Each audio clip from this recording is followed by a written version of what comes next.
الحمد لله نحمده ونستعينه ونستغفره ونؤمن به ونتوكل عليه ونعوذ بالله من شرور أنفسنا ومن سيئات أعمالنا من يهده الله فلا مضل له ومن يضلله فلا هادي له ونشهد أن لا إله إلا الله وحده لا شريك له ونشهد أن سيدنا ونبينا مولانا محمدا عبده ورسوله أرسله الله بالحق بشيرا ونذيرا أما بعد فقد قال الله تعالى في كلامه القديم أعوذ بالله من الشيطان الرجيم بسم الله الرحمن الرحيم كل نفس ذائقة الموت وإنما توفون أجوركم يوم القيامة فمن زحزح عن النار وأدخل الجنة فقد فاز وما الحياة الدنيا إلا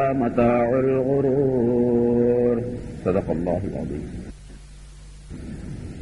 كل نفس ذائقة الموت. ஒவ்வொரு ஆத்மாவும் மௌத்தை சுவைத்தே தீர வேண்டும். மௌத் இல்லாம யாராவது இருக்க முடியுமா? அப்படி யாராவது இருக்கிறாங்க உலகத்துல? யாரும் கிடையாது. மன்னம் எமுத்து ஆபுத்தன் எமுத்து ஹரமா. வாலிபத்திலே ஒருவர் மௌத்தாகவில்லை என்றாலும் அவர் வயசாகி வயோதிகமாகியாவது மௌத்தாவார்.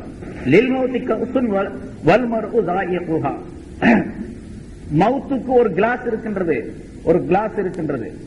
ஒரு பாத்திரம். அந்த பாத்திரத்தில் பானம், மௌத் என்ற பானம் இருக்கின்றது. ஒவ்வொரு மனிதனும் அந்த பானத்தை சுவைத்தே தீர வேண்டும், குடித்தே தீர வேண்டும். அல் மௌத்து பாபும் குல்லுன்னாசி தாசிலுஹு. மௌத் என்பது ஒரு வாசல். உலகத்திலே ஒரு வாசல் அமைக்கப்பட்டு இருக்கின்றது, மௌத் என்ற வாசல். பலைத்தசாரி பாதல் பாவி மத்தார். ஒவ்வொரு மனிதரும் அந்த வாசலுக்குள் நுழைந்தே தீர வேண்டும். மௌத் என்ற அந்த வாசலுக்குள்ளே ஒவ்வொரு மனிதனும் நுழைந்தே தீர வேண்டும்.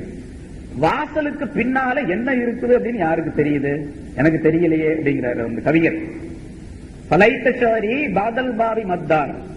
அந்த வாசலுக்கு பின்னால என்ன வீடு இருக்கின்றது? சொர்க்கம் என்ற வீடா, நரகம் என்ற வீடா அப்படிங்கிறது எனக்கு தெரியலையே அப்படிங்கிறார். மௌத் நிச்சயம் உண்டு. அந்த மௌத்தை மறந்துட்டு மனிதர்கள் உலகத்தில் வாழ்ந்து கொண்டிருக்கிறார். மௌத்தை மறக்கக்கூடிய உலகமா அல்லாஹ் தஆலா இந்த உலகத்தை ஆக்கி வச்சிருக்கிறான். மௌத்தை மட்டும் நினைக்கக்கூடிய உலகமா இருந்துச்சு அப்படின்னு சொன்னா என்ன ஆகும்? யாருமே டீ குடிக்க முடியாது, சாப்பிட முடியாது, சிரிக்க முடியாதுன்னு செய்ய முடியாது. ஸல்லல்லாஹு அலைஹி வஸல்லம் சொல்றாங்கல்ல, லவ்,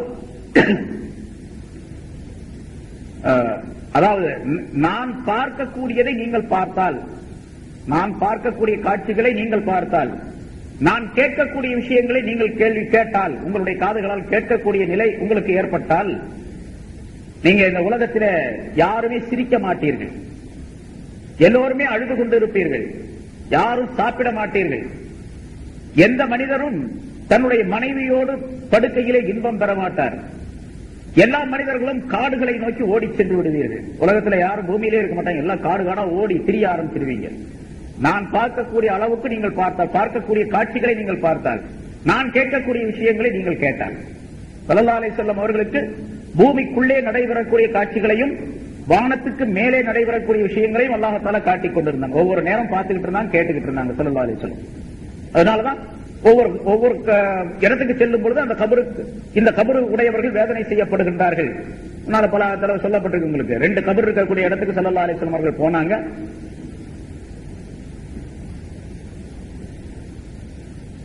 இந்த 2 கபரில் உள்ளவர்களும் வேதனை செய்யப்படுகின்றார்கள் அப்படின்னு சொல்லிட்டு, இவர்கள் பெரும் பாவத்தின் காரணமாக வேதனை செய்யப்படவில்லை.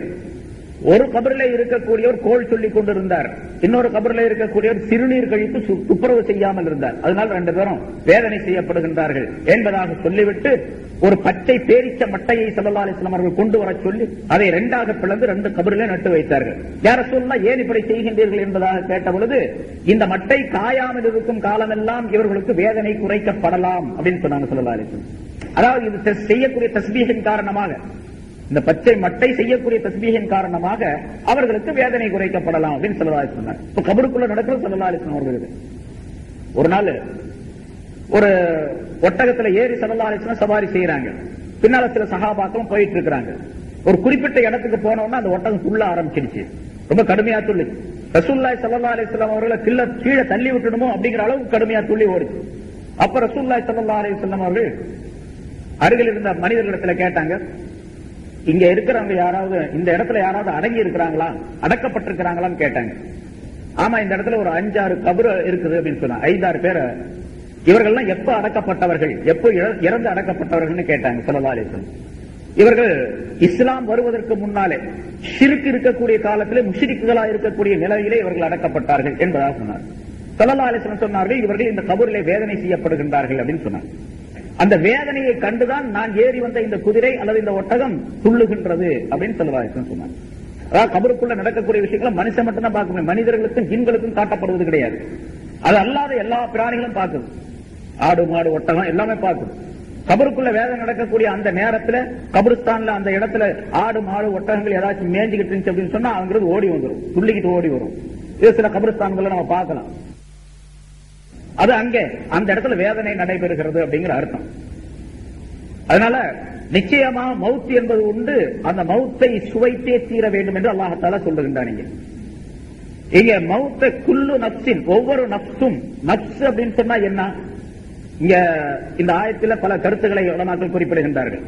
நப்ஸ் அப்படின்னு சொன்னா, நான் முன்னால பலதடவை சொல்லியிருக்கேன், நப்ஸ் அப்படின்னு சொன்னா மனிதனுடைய உடலுக்குள்ள நப்சுங்கிறது ஒண்ணு இருக்குது.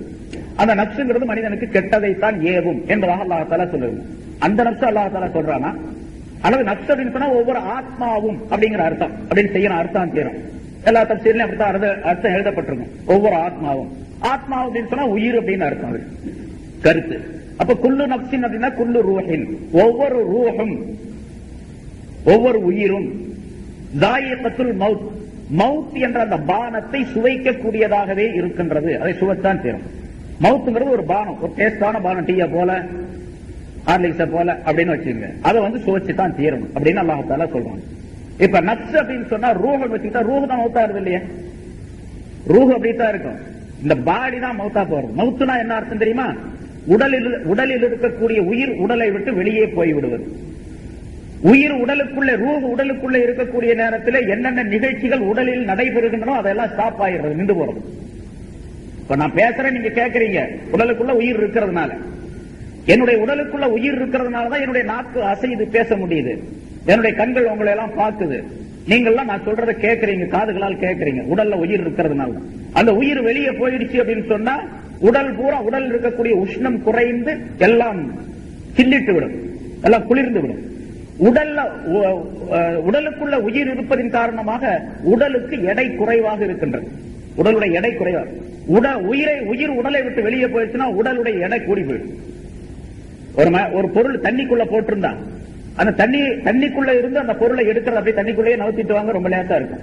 ஒரு 100 கிலோ உள்ள ஒரு மூட்டை, ஒரு கல்லு கிடக்குதுன்னு வச்சுங்க, அந்த 100 கிலோ கல்ல ஒரு சின்ன பையன் அப்படியே தள்ளிக்கிட்டே போலாம் தண்ணிக்குள்ள. தண்ணியை விட்டு வெளியே எடுத்தீங்க அப்படின்னு சொன்னா அந்த கல்லுக்கு 100 கிலோ வெயிட் இருக்கு. தண்ணிக்குள்ள அந்த 100 கிலோ வெயிட் இருக்காது, அது பாதியாக இருக்கு, அதோட கம்மியாக கூட இருக்கும், தண்ணியுடைய அமைப்பை பொறுத்து இருக்கு. தண்ணிக்குள்ள லேசா தள்ளிக்கிட்டே போயிடலாம் அந்த பொருளை. தண்ணியை விட்டு வேலை இருக்கும் போது ரொம்ப கனமா தெரியும். அத போல இந்த உடல் வந்து லேசாக இருக்கு, உயிர் இருக்கிறதுனால, உயிர் உள்ள இருக்கிறதுனால. உயிரை போயிடுச்சு அப்படின்னு சொன்னா பாடி கனமா இருக்கும். பாருங்க, ஒரு ஜனாதா எத்தனை பேர் தூக்கிட்டு வர்றாங்க, ஜனாதா 4 பேர் தூக்குறாங்க, அப்பவும் வெயிட் ரொம்ப வெயிட்டா இருக்குது. ஆனா அதே உயிரோடு இருக்கக்கூடிய நேரத்தில் 4 பேர் தேவையில்லை, ஒரு ஆள் தூக்கி தோல்ல போட்டு போயிடலாம். அதனால 60 கிலோ இருப்பாரு அதிகபட்சமா இருந்தா, இல்லாட்டி 70-75 கிலோ இருப்பாரு அப்படின்னு வச்சுங்க, தூக்கி ஒரு ஆள் தோல்ல போட்டு போயிடலாம். ஒரு ஆள் சைக்கிள்ல வச்சு உள்ள தள்ளிட்டு போறாரு, மிதிச்சிட்டு போறாரு ஒரு ஆள். ஒரு ஜனாதா சைக்கிள்ல வச்சு மிதிச்சிட்டு போக முடியாது, அவ்வளவு வெயிட்டா போயிடுது. அப்ப இந்த ரூஹ், உடலுக்குள்ளே ரூஹ் இருந்தால் அவனுக்கு பேர் உயிர் உள்ளவன் அப்படின்னு பேர். அந்த ரூஹ் வெளியே போயிடுச்சுன்னா அவனுக்கு பேர் மையத்துன்னு பேர். இப்ப மவுத்தை யார் சுவைச்சது? ரூஹ் சுவைத்ததா அல்லது உடல் சுவைத்ததா? மவுத் என்பது ஒரு பானம், ஒரு குடிப்பு.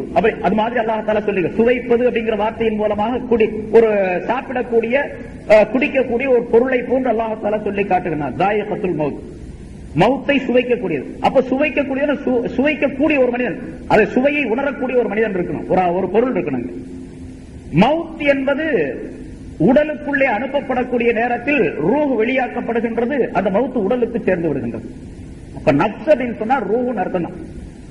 உடலை அந்த மவுத்தை சுவைக்கக்கூடிய ரூஹ் வெளியாக்கப்படுகின்றது.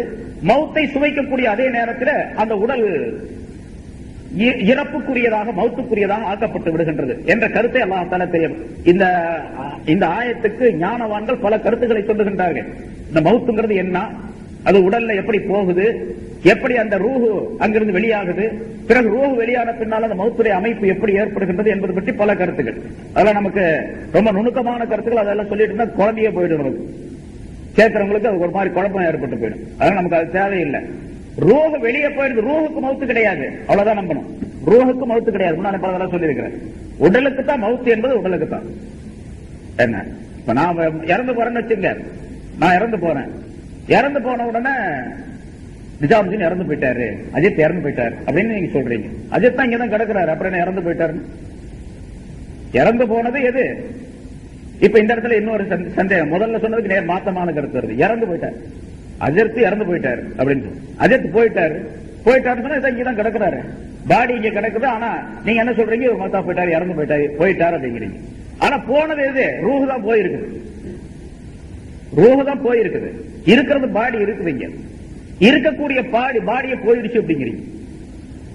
அவர் இறந்து போயிட்டாரு. அப்ப அசல்ல எனக்கு பெயர் வைக்கப்பட்டது இருக்கின்றது, அது அந்த ரூஹுக்கு தான் அசல்ல. அந்த ரூஹு என்னுடைய பாடிக்குள்ள இருப்பதின் காரணமாக எனக்கு அந்த பெயர் நிலைத்திருக்கின்றது. ரூஹு என்னுடைய பாடியை விட்டு போன உடனே என்னோட பெயரும் அதோட போயிடுச்சு, அந்த ரூஹோட சேர்ந்து போயிடுச்சு. அப்ப நிலைத்திருப்பது ரூஹு, நிலைத்திருப்பது ரூஹு. அழிந்து விடக்கூடியது பாடி, உடல். மௌத்தை சுவைக்கக்கூடிய தன்மை அந்த ரூஹுக்கு அல்லாஹ்தாலா கொடுத்து, அந்த ரூஹை நிரந்தரமாக ஆக்கி பாடியை அல்லாஹ்தாலா அழிவுக்குரியதாக ஆக்கி வைத்து விடுகின்றான். ஸல்லல்லாஹு அலைஹி வஸல்லம் அவர்கள் சொல்லுகின்றார்கள், இந்த மனிதன் உலகத்தில் இருக்கக்கூடிய நேரம் வரைக்கும் தூங்கிட்டே தான் இருக்கிறான். நம்ம இப்ப முழிச்சிருக்கிறோம்ல, முழிச்சிருக்கிற நேரத்தையும் தூங்குறதாகவே ரசூலுல்லாஹி ஸல்லல்லாஹு அலைஹி வஸல்லம் சொல்றாங்க. ராத்திரில கொஞ்ச நேரம் தான் தூங்குறோம், 6 மணி நேரம் 7 மணி நேரம் 8 மணி நேரம் தூங்குறோம். ஆனா மனிதர்கள் அனைவருமே இந்த மௌத்துடைய நிலையை உணராமல், மௌத்துக்கு பின்னால் என்ன நடக்குமோ அதை உணராமல், அதாவது முன்னால் அந்த பைத்துல சொன்னதை போல, பாட்டுல சொன்னது போல, ஃபலைத்த ஷாரி பாதல் பாபி மத்தார். மௌத் என்பது ஒரு வாசல். அந்த வாசலுக்கு பின்னால என்ன வீடு இருக்கின்றது, சொர்க்கம் என்ற வீடா நரகம் என்ற வீடா என்று எனக்கு தெரியவில்லையே என்று அவர் சொல்லியதை போல என்ன எங்க போய் சேர போறோம் அப்படிங்கிறது தெரியாமலேயே மனுஷன் தூங்கிட்டே இருக்காது உலகத்தில். ஸல்லல்லாஹு அலைஹி வஸல்லம் சொல்றாங்க, அன்னாசு நியாம், மனிதர்கள் அனைவரும் தூங்கிக் கொண்டிருக்கின்றார்கள்.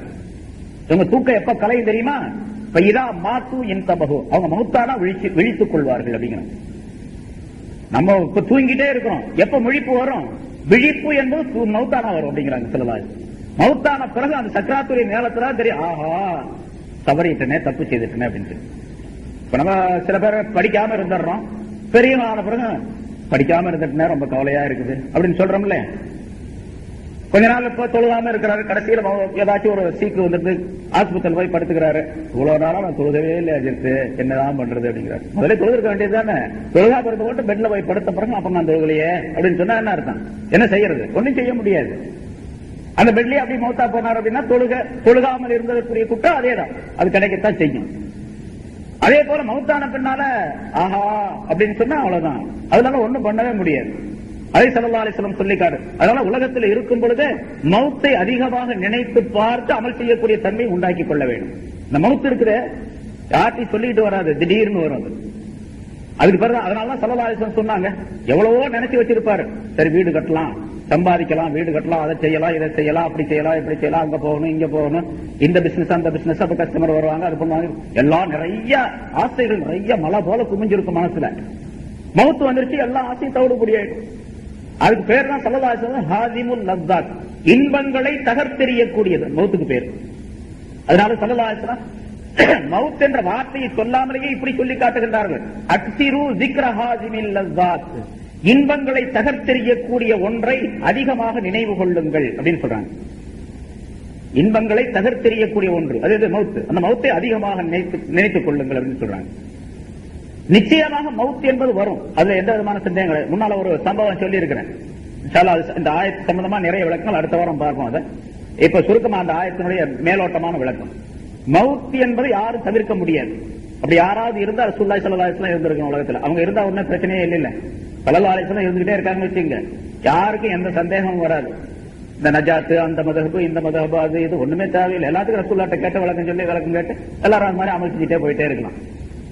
அப்புறம் இந்த விஞ்ஞானத்துல அது கூடுமா, இது கூடுமா, ஸ்பீக்கர் வைக்கலாமா, இது வைக்கலாமா, ரேடியோ வைக்கலாமா, வீடியோ வைக்கலாமா, டிவி போடலாமா வேண்டாமா அப்படின்லாம் கேட்க வேண்டிய யார்ட்டையும் இந்த ஆலிசிட்ட போய் கூட ரசூலுல்லாஹ்ட்ட கேட்டு எல்லாத்தையும் தீர்ப்பு.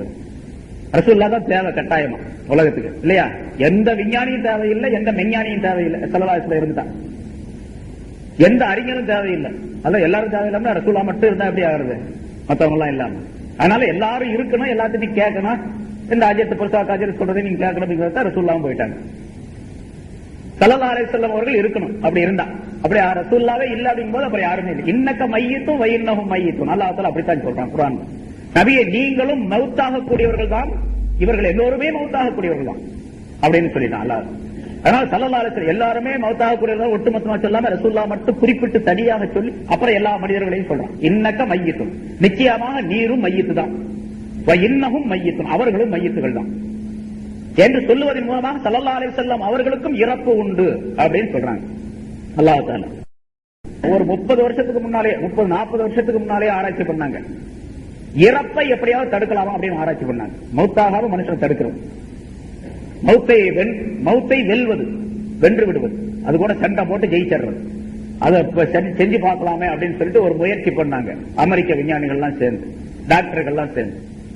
அதே மாதிரி உயிர் என்பது மனிதனுடைய உடலுக்குள்ள ஒரு ஆவி நிலையில் இருக்கக்கூடிய ஒரு பொருள் தான் ரூஹ் என்பது. அது நல்லா தெரியும். ஏன்னு கேட்டா திடப்பொருளாக பருப்பொருளாக அது இல்ல. நம்ம கண்ணை போல, காதை போல, இந்த வாட்சிய போல, இந்த டேப் போல, இந்த கிளாஸ் போல அப்படியா இருக்குது. ஒரு உருவம் உள்ள பொருளாக இல்ல, உருவம் இல்லாத பொருள் தான் அப்படின்னு நல்லா தெரியும். ஒரு காற்றை போல இருக்கும் அப்படின்னு வச்சுக்கலாம், ஒரு ஒளிய போல இருக்கும் அப்படின்னு வச்சுக்கலாம். ஆனா ரூஹ் என்னன்னு யாருக்குமே தெரியாது. இதுவரைக்கும் யாரும் சொல்றதும் கிடையாது, இனிமேல் சொல்லவும் முடியாது. அல்லாஹ் தஆலா குர்ஆன்ல தெளிவாக சொல்லிட்டான். சரி, அந்த ரூஹ் இருக்குது, அந்த ரூஹ் போகக்கூடிய நேரத்துல, உயிர் போகக்கூடிய நேரத்துல இருக்கக்கூடிய ஒரு மனுஷனை பிடிச்சு கொஞ்சம் டெஸ்ட் பண்ணனா அந்த உயிரை காப்பாத்தலாமா இல்லையான்னு பாத்திரலாம் அப்படிங்கிறதுக்காக வேண்டி அந்த விஞ்ஞானிகள், அந்த டாக்டர்கள் என்ன பண்ணாங்க, எல்லாம் சேர்ந்து இன்னும் கொஞ்ச நேரத்துல இறந்து போயிடுவான் அப்படின்னு அவர்களுடைய கணக்குப்படி கணக்கு போடப்பட்ட ஒரு மனிதன். அதுக்கு முதல்லயே ஒரு கண்ணாடி கூண்டு தயார் செஞ்சாங்க. கண்ணாடி கூண்டு, அந்த கண்ணாடி 4 பக்கம் கண்ணாடி, கீழையும் கண்ணாடி, மேலையும் கண்ணாடி, ரொம்ப பருமனான கண்ணாடி, அதை உடைக்க முடியாத, அதாவது குண்டு துளைக்காத அப்படின்னு சொல்றோம்ல. இப்ப மந்திரிகளுக்கு எல்லாம் பாதுகாப்பு குண்டு துளைக்காத கண்ணாடி காரு அப்படின்னு சொல்லிட்டு, அந்த மாதிரி குண்டால் துடைக்க முடியாத வலுவான ஒரு கண்ணாடி மாளிகை எழுப்பினாங்க, கண்ணாடி கூண்டு. இன்னும் ஒரு 10 நிமிஷத்துல அல்லது 5 நிமிஷத்துல அவருடைய உயிர் போயிரும் அப்படின்னு சொல்லப்படக்கூடிய ஒரு ஆளை ஆஸ்பத்திரியில இருந்து பிடிச்சிட்டு வந்து கொண்டு வந்து அந்த கூண்டுக்குள்ள வச்சுட்டாங்க, அந்த கண்ணாடி பெட்டிக்குள்ள வச்சுட்டாங்க. வச்சுட்டு அந்த கதவை சாத்தியாச்சு. அது காத்தும் கூட போக முடியாத ஒரு அமைப்புள்ள கண்ணாடி பெட்டி. அது காத்தும் கூட உள்ள போகாது, உள்ள இருந்து வெளியே வராது, வெளியே இருந்து உள்ள போக முடியாது. அப்படிப்பட்ட ஒரு வலுவான ஒரு கண்ணாடி அறை ஒரு பெட்டி செஞ்சாங்க. அந்த பெட்டிக்குள்ள அந்த ஜனாதா, அந்த நோயாளியை கொண்டு போய் வச்சாச்சு. இன்னும் ஒரு 5 நிமிஷத்துல 10 நிமிஷத்துல இறந்து போயிடுவார். இது எவ்வளவு பேரு, ஒரு பெரிய டாக்டர் குழுவே இந்த மாதிரி உள்ள ஒரு ஆராய்ச்சி செய்யறாங்க. எல்லா டாக்டர்களும் அந்த கண்ணாடி சுத்தி, கண்ணாடி பெட்டி சுத்தி உட்கார்ந்துட்டாங்க. ரூஹ் எப்படி போகுது, அது மூக்கு வழியா போகுதா, வாய் வழியா போகுதா, வேற வழியா போகுதா அப்படின்னு பார்க்கலாம் அப்படின்னு சொல்லிட்டு எல்லாரும் உட்கார்ந்து இருந்தாங்க. இது நிஜமா நடந்தது, கதை அல்ல இது. ஒரு 40 வருஷத்துக்கு முன்னால டெஸ்ட் பண்ணி முடிச்சு மௌத்தை வெல்ல முடியாது அப்படின்னு எழுதி வச்சிருக்கிறாங்க. இப்போ அந்த கெஜெட்ல இருக்குது. சரி, அப்ப எல்லாம் உட்கார்ந்து இருக்கிறாங்க. கொஞ்ச நேரம் ஆன உடனே அந்த மனிதன் ஒரு பெருமூச்சு விட்டான். உள்ள மூச்சு விட்ட உடனே மூக்கு வழியாக வெள்ளையா ஒரு புகை வந்துச்சு. வெள்ளையா புகை மாதிரி, சிகரெட் குடிச்சால் அது இந்த தேநீர்ல இருந்து போவதில் அது மாதிரி ஒரு புகை வந்தது. லேசா புகை வந்தது. வந்த உடனே சுருளா அந்த புகை அப்படியே மேல போச்சு. நுண்ணிய கருவிகளை வச்சு பார்த்துக்கிட்டே இருக்கிறாங்க வெளியே உட்கார்ந்து. மேல போச்சு. மேல போனோம்னா அந்த மேல் தளத்துல அந்த கண்ணாடியில போய் மோதிச்சு. திரும்ப கீழே வந்துச்சு அந்த புகை சுருள். அப்புறம் இந்த சைடுல போச்சு, அந்த சைடுக்கு போச்சு. எல்லாம் முட்டி முட்டி பார்த்துட்டு திரும்பி வந்துருச்சு. அப்படியே திரும்பி வந்து இந்த மனிதனுடைய மூக்குக்குள்ள மறுபடியும் வந்து பூந்துச்சு. பூந்த உடனே எல்லாரும் கை தட்டி சிரிச்சாங்க. மரணத்தை வென்று விட்டோம் அப்படின்னு சொல்லிட்டு அந்த ஆளுக்குள்ள உள்ள போயிடுச்சுல மறுபடியும். அதுதான் ரூஹு, அதுதான் உயிர். அது வெளியே போச்சு, போறதுக்கு வழி இல்லாம திரும்ப அந்த ஆளுக்குள்ளேயே போயிடுச்சு அப்படின்னு சொல்லி முடிவு பண்ணி கை தட்டி சிரித்த போது மீண்டும் புகை போன்ற அந்த ரூஹானது அதிவேகமாக வந்து கண்ணாடி பெட்டியை உடைத்துக் கொண்டு வெளியேறியது. தூளாயிருச்சு பெட்டி. இந்த டாக்டர்கள் ஆஸ்பத்திரி போயிட்டாங்க.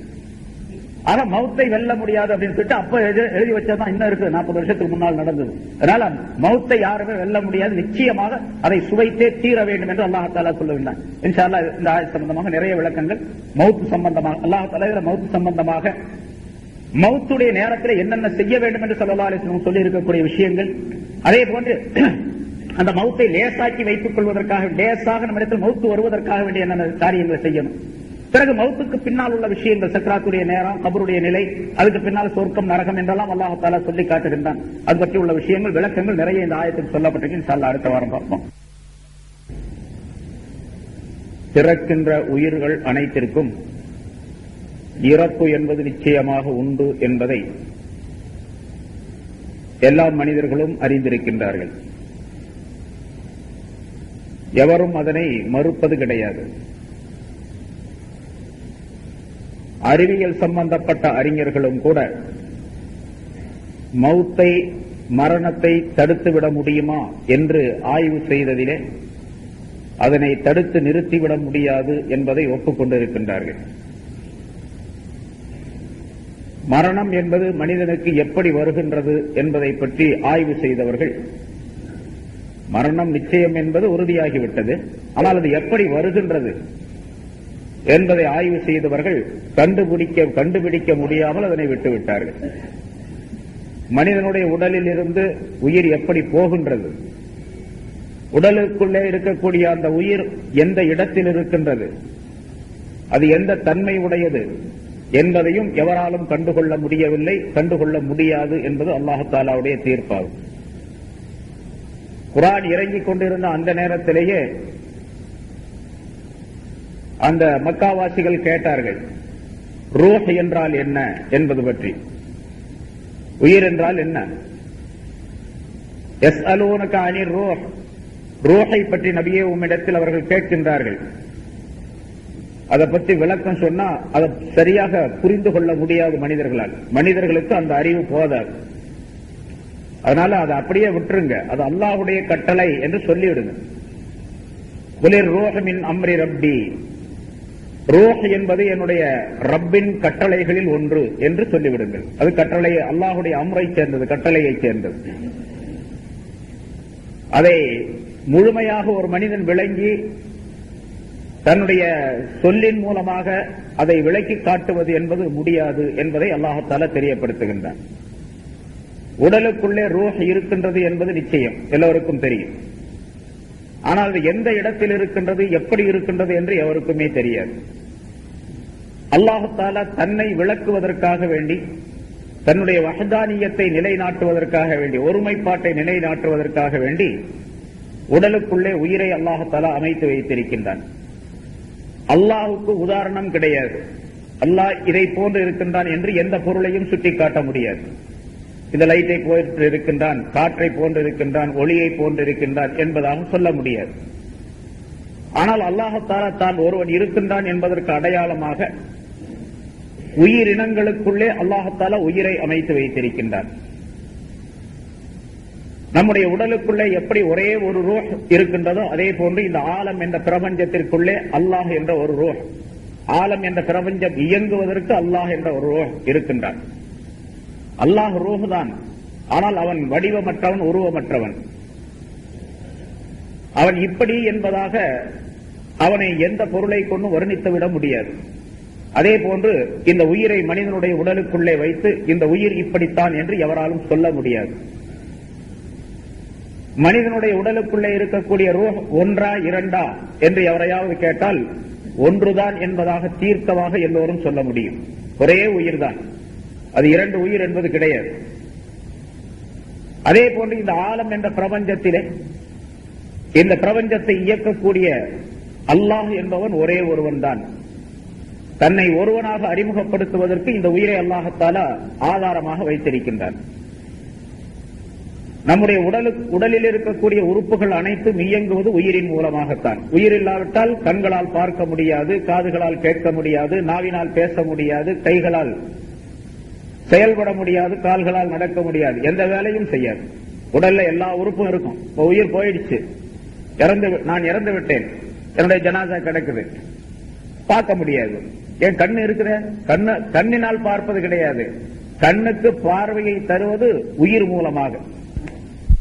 அந்த ரூஹ் என்பதுதான் கண்களுக்கு பார்வையை தருகின்றது, பார்க்கக்கூடிய சக்தியை உண்டாக்கி தருவது.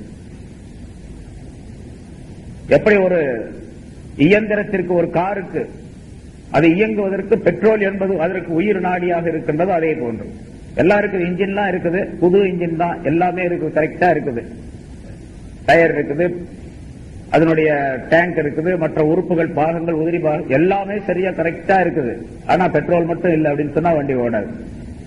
அதுக்கு உயிர் அந்த பெட்ரோல் தான். அது போல கண்கள், காதுகள், மூக்கு, நாக்கு, கை, இதயம் எல்லாம் இருக்குது. ஆனா எதுவுமே இயங்காது உயிர் இல்லாவிட்டால். ஆலம் என்பது இந்த உடலை போன்று, மனிதனுடைய உடலை போன்று இந்த ஆலம், பிரபஞ்சம். பிரபஞ்சம் என்று சொன்னால் முன்னால் விளக்கம் சொல்லியிருக்கிறேன். அது இந்த பூமியுடைய உருண்டை மட்டுமல்ல. இந்த பூமிங்கிறது சும்மா ஒரு கடுகளவு உள்ளது. ஆலம் என்ற இந்த பிரபஞ்சத்திலே ஒரு கடுகளவு அல்லது அதை விட சின்னது. இதை போன்று கோடிக்கணக்கான கோளங்கள், உருண்டைகள் இந்த ஆலம் என்ற பிரபஞ்சத்திற்குள்ளே இருக்கின்றன. அது கணக்கிட முடியாது.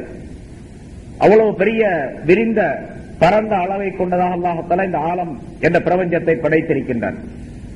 இதற்குள் இருக்கக்கூடிய எல்லா பொருள்களும் இயங்க வேண்டும் என்று சொன்னால், சூரியன் ஒளியை தர வேண்டும் என்றால், சந்திரன் தன்னுடைய குளிர்ச்சியை தர வேண்டும் என்றால், இந்த பூமி மற்ற கோளங்கள் எல்லாம் சுற்றி கொண்டு வர வேண்டும் என்றால், இதில் இருக்கக்கூடிய பொருள்கள் எல்லாம் அதனுடைய தன்மையுடன் நடந்து கொள்ள வேண்டும் என்றால், அது அல்லாஹ் என்ற ஒரு உயிரின் மூலமாகத்தான் முடியும். அல்லாஹ் இல்லாவிட்டா எதுவுமே.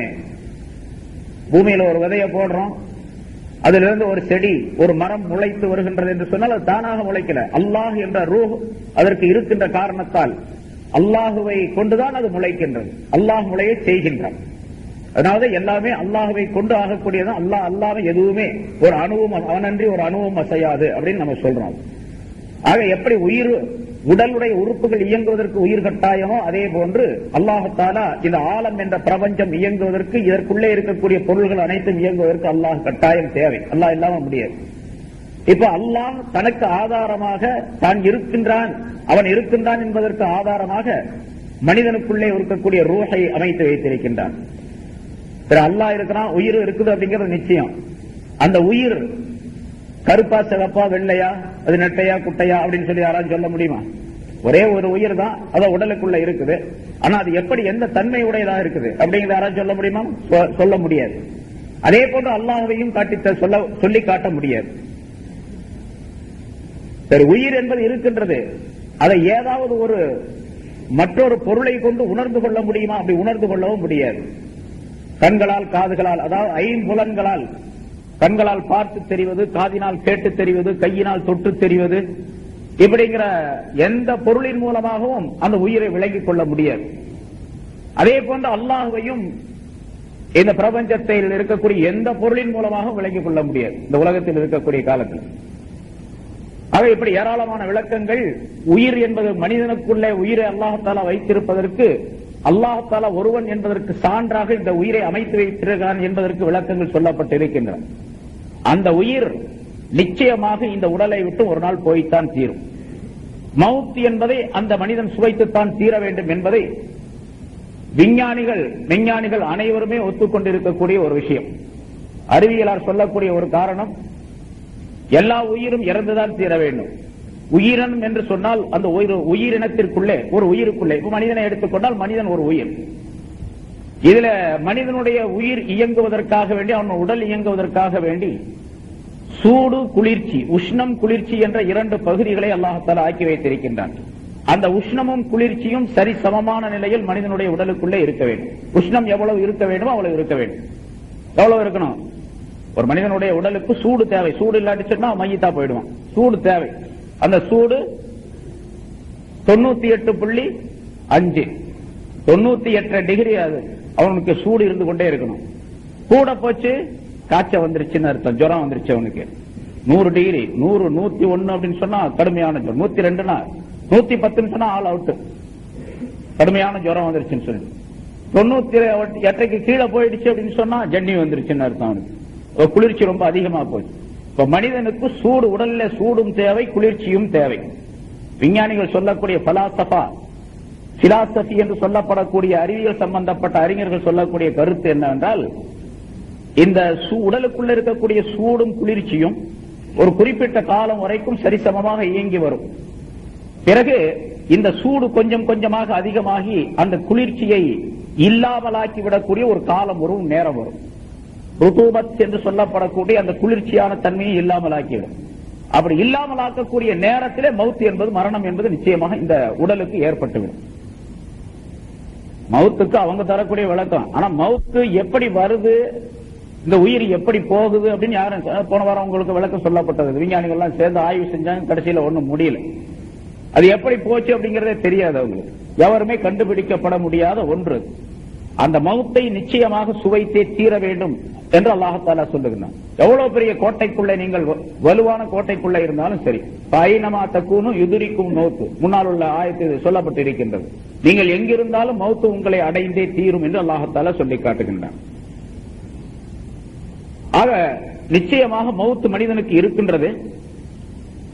அந்த மௌத்துக்காக வேண்டி தன்னை தயார்படுத்திக் கொள்ள வேண்டும் என்பதை மனிதன் உணர்ந்து வாழ வேண்டும் என்பதற்காக வேண்டி அல்லாஹ் தஆலா இந்த ஆயத்திலே சொல்லி காட்டுகின்றான். மௌத்தாகாமல் இறந்து விடாமல் ஒரு மனிதன் இருக்க வேண்டும் என்று சொன்னால் அது ரசூலுல்லாஹி ஸல்லல்லாஹு அலைஹி வஸல்லம் அவர்கள் இருந்திருக்க வேண்டும். அவர்கள்தான் இந்த உலகத்திற்கு மிக முக்கியமாக தேவைப்பட்டவர்கள். அவர்கள் இறந்து விட்டார்கள் என்று சொல்லும் பொழுது நிச்சயமாக எல்லா உயிர்களும் இறந்தே தீர வேண்டும் என்பது அங்கிருந்து விளக்கப்படுகின்றது என்பதாகவும் குறிப்பிடுகின்றார்கள். சென்ற வாரம் அது பற்றி சில விளக்கங்கள் சொல்லப்பட்டன. மவுத் என்பது நிச்சயமாக வருகின்ற காரணத்தால் அதை பற்றி மனிதன் நினைவு கொள்ள வேண்டும். மவுத் என்பது ஒரு மனிதனுக்கு மரணம் வரக்கூடிய நேரத்தில் அதற்கு முன்னதாக அந்த மனிதனுக்கு மரணத்தினுடைய நோய் ஏற்படும். மரணத்துடைய தருணத்திலே சக்ராத் என்பது ஏற்படும். அதற்கு பிறகு அந்த மனிதனுடைய உயிர் பிரியும். உயிர் பிரிந்த பின்னால் அவனுடைய ஜனாசா என்று அவனுக்கு பெயர் ஏற்படும். அந்த ஜனாசாவுக்கு சில கடமைகளை செய்ய வேண்டும் என்று ரசூலுல்லாஹி ஸல்லல்லாஹு அலைஹி வஸல்லம் சொல்லி காட்டுகின்றார்கள். ஜனாசா ஏற்பட்டு விட்டால் என்னென்ன செய்ய வேண்டும் என்பதை. பிறகு அந்த ஜனாசாவை குளிப்பாட்ட வேண்டும், கஃனிட வேண்டும், தொழ வைக்க வேண்டும், அதை அடக்கம் செய்ய வேண்டும். பிறகு அந்த ஜனாசாவுக்காக வேண்டி உயிரோடு இருக்கக்கூடியவர்கள் என்ன செய்ய வேண்டும் என்பது பற்றியுள்ள விளக்கங்களை எல்லாம் ரசூலுல்லாஹி ஸல்லல்லாஹு அலைஹி வஸல்லம் அவர்கள் சொல்லி காட்டுகின்றார்கள். இந்த ஆயத்திற்கு விளக்கம் எழுதக்கூடிய உலமாக்கள் குல்லு நஃப்ஸின் ஸாயிகத்துல் மௌத், ஒவ்வொரு ஆத்மாவும் மௌத்தை சுவைத்தே தீர வேண்டும் என்று சொல்லக்கூடிய இந்த ஆயத்தை நினைவு கொள்ளும் பொழுது, இதை பார்க்கும் பொழுது அந்த மௌத்துடைய எல்லா நிலைகளும் அந்த மனிதருக்கு வந்துவிட வேண்டும், நினைவில் வர வேண்டும், அதன்படி அமல் செய்வதற்கு இந்த உலகத்திலே தயாராக வேண்டும் என்பதை இந்த ஆயத்தை சுட்டிக்காட்டுகின்றது என்பதாக விளக்குகின்றார்கள். ஒரு மனிதனுக்கு மரணம் வந்துவிட்டால் அந்த மரணத்தினுடைய நேரத்தில் அவனுக்கு சக்ராத்துல் மௌத், மௌத்துடைய சக்ராத், கடுமையான நிலை என்று ஒன்று ஏற்படும். சென்ற வாரம் அந்த ஆயத்து உங்களுக்கு சொல்லப்பட்டது. வஜாஅத் சக்ரத்துல் மௌத் பில் ஹக், மௌத்துடைய சக்ராத் கடினமான நிலை என்பது நிச்சயமாக உண்மையாக அது வந்தே தீரும் என்று அல்லாஹ் தஆலா சொல்லுகின்றான்.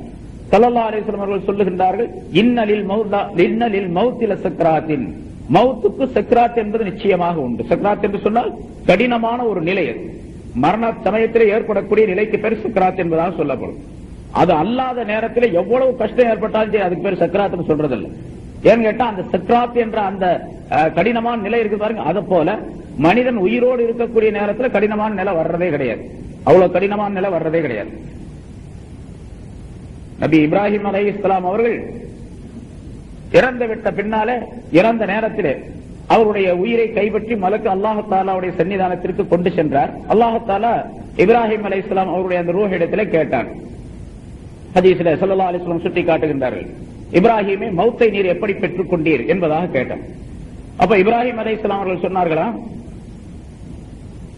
ஒரே நேரத்திலே ஒரு மனிதனை 300 வாள்களால் வெட்டினால் எவ்வளவு துன்பம் அவனுக்கு இருக்குமோ அவ்வளவு துன்பத்தை நான் உணர்ந்தேன் அப்படின்னு சொன்னாங்க. அவங்களுக்கு தெரிஞ்சது, அவங்க உணர்ந்த அந்த சக்கராத்துடையது. யாருக்கு? கலீலுல்லாஹ், அல்லாஹுடைய நேசர் என்று பட்டம் கொடுக்கப்பட்டவர் அல்லாஹ்வினால், அல்லாஹ் தஆலாவினால் மிகப்பெரிய நபியாக அனுப்பப்பட்டவர்.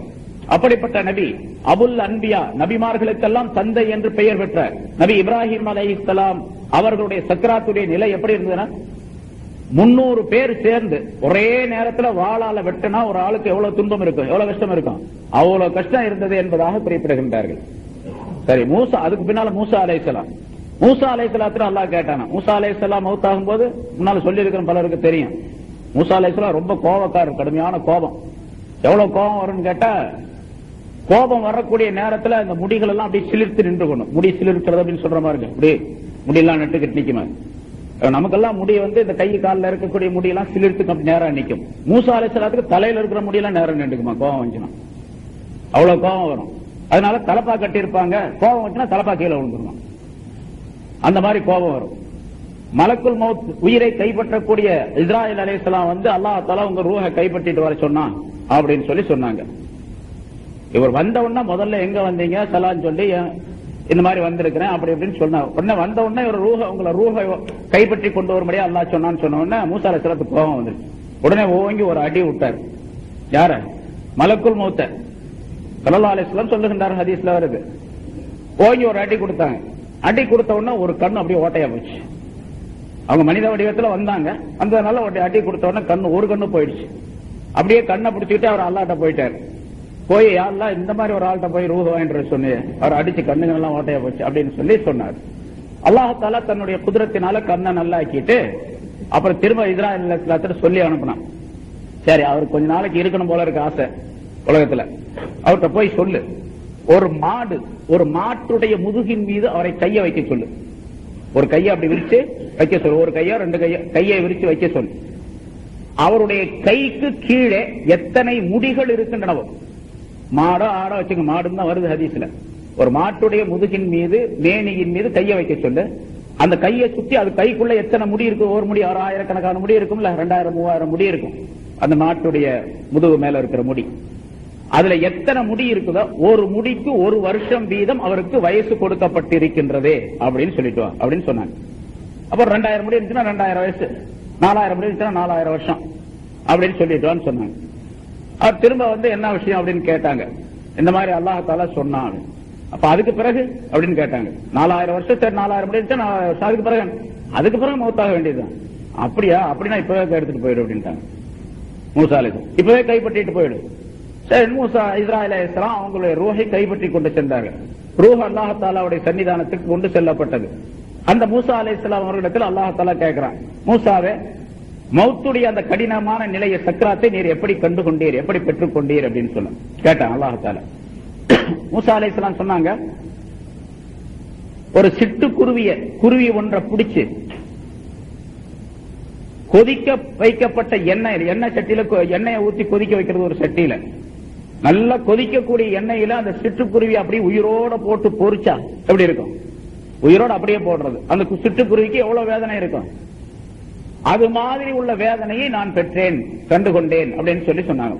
இது மூசா அலைஹிஸ்ஸலாத்துக்குள்ள சக்கராத்து. நமக்கெல்லாம் எப்படி இருக்கும்? அப்ப அவரு எவ்வளவு பெரிய நபி, அல்லாஹ்ட்ட நேரா பேசினாங்க. இங்க இருந்து கலீமுல்லா, மூசா கலீமுல்லா, அல்லாஹ்விடத்தில் பேசியவர் அப்படின்னு பட்டம் பெற்றிருக்கார். அப்ப சாதாரண நம்ம போல உள்ள மனிதர்களுக்கு சக்கராத்து எப்படி இருக்கும்? ஆனா அந்த சக்கராத்துடைய கடுமையான வேதனையை பக்கத்தில் இருக்கக்கூடிய யாருமே பார்க்க முடியாது. பக்கத்துல உட்கார்ந்து இருப்பான், யாருக்குமே தெரியாது, அவருக்கு மட்டும்தான் தெரியாது. மனிதர்கள் யாருக்கும் தெரியாது, மிருகங்களுக்கெல்லாம் தெரியும். ஆடு மாடுகள்லாம் அந்த இடத்துல இருந்துச்சுன்னு சொன்னா அப்படி ஓடி போயிடும் அந்த இடத்துல இருந்து. அவ்வளவு கடுமையான நிலை. ஸல்லல்லாஹு அலைஹி வஸல்லம் அவர்கள் சொல்லுகின்றார்கள், ஏராளமான விளக்கங்கள் சொல்லப்பட்டிருக்கிறது ஹதீஸ்ல. ஒரே ஒரு ஹதீஸ்ல சொல்றாங்க, அந்த சக்கராத்துடைய நேரத்துல எவ்வளவு கடுமையான நிலை இருக்கு என்று சொன்னால், அந்த ஆளுக்கு மௌத்தாகக்கூடிய அந்த மனிதருக்கு எந்த விதமான அசைவும் இல்லாத நேரத்தில் தான் அந்த சக்கராத்து ஏற்படும். அசைவு என்பது அறவே இருக்காது, அந்த நேரத்தில் தான் ஏற்படும். அவனுக்கு கொஞ்சம் எழுந்து நடக்கக்கூடிய அளவுக்கு சக்தி இருந்தால், அந்த நேரத்தில் சக்தி கொடுக்கப்பட்டு விட்டால் அவன் எழுந்து ஓடுவான், காடு காடாக ஓடுவான்.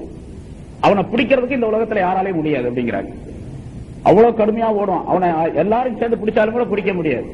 அவ்வளவு கடுமையான வேதனை சக்கராத்துல் மௌத் என்பதனால ஸல்லல்லாஹு சக்கராத்து, நிச்சயமான சக்கராத்து உண்டு, யாருக்கு அது இல்லாமல் போகாது, எல்லாத்துக்குமே சக்கராத்து உண்டு. ரசூலுல்லாஹி ஸல்லல்லாஹு அலைஹி வஸல்லம் அவர்களுக்கும் சக்கராத்து இருந்தது. அதனால ஸல்லல்லாஹு அலைஹி வஸல்லம் அவர்கள் அல்லாஹும்ம ஹவ்வின் அலைய சக்கராத்தில் மௌத், எனக்கு மௌத்துடைய சக்கராத்தை, அந்த கஷ்டத்தை லேசாக்கி வைப்பாயாக என்று சக்கராத்துடைய அந்த நேரத்தில், கடைசி நேரத்தில் ஸல்லல்லாஹு அலைஹி வஸல்லம் அவர்கள் கேட்டார்கள். புனர்ந்த விளக்கம் சொல்லப்பட்டது.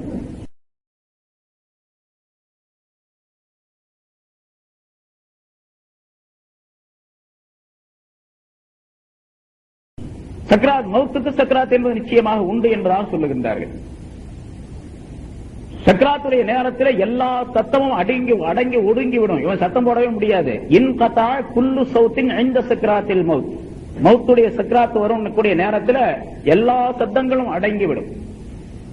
ஸல்லல்லாஹு அலைஹி வஸல்லம் அதனால துஆ அடிக்கடி இந்த சக்கராத்துடைய நேரத்தில் ஏற்படக்கூடிய வேதனையை விட்டும் பாதுகாக்குமாறு துஆ கேட்டிருக்கின்றார்கள். அந்த ரூஹ் எப்படி வாங்கப்படுகின்றது, எப்படி எடுக்கப்படுகின்றது என்பதையும் அந்த துஆவுடைய வாசகங்களின் மூலமாக நபி அவர்கள் நமக்கு சொல்லி காட்டுகின்றார்கள். அல்லாஹும்ம இன்னக தஅഖுது ரூஹ மின் பைனில் அஸபி வல் கஸபி. யா அல்லாஹ், ரூஹ் என்ற அந்த உயிரை நரம்புகளுக்கும் எலும்புகளுக்கும் மத்தியில் இருந்து அதை நீ எடுக்கின்றாய். வல் அனாமில், விரல்களுடைய அந்த ஒவ்வொரு பகுதியில் இருந்தும் அதை நீ உருவி எடுக்கின்றாய் உயிரை. அல்லாஹும்ம அஇன்னி அலல் மௌத் வஹவ்வின்ஹு அலைய. யா அல்லாஹ், மௌத்தின் மீது எனக்கு நீ உதவி புரிவாயாக, அதை எனக்கு லேசாக்கி வைப்பாயாக என்று ஸல்லல்லாஹு அலைஹி வஸல்லம் துஆ கேட்டார்கள் என்று துஆவிலே குறிப்பிடப்படுகின்றது. ரூஹ் என்பது உடலுக்குள்ளிருந்து உயிர் உருவி எடுக்கப்படக்கூடிய நிலை.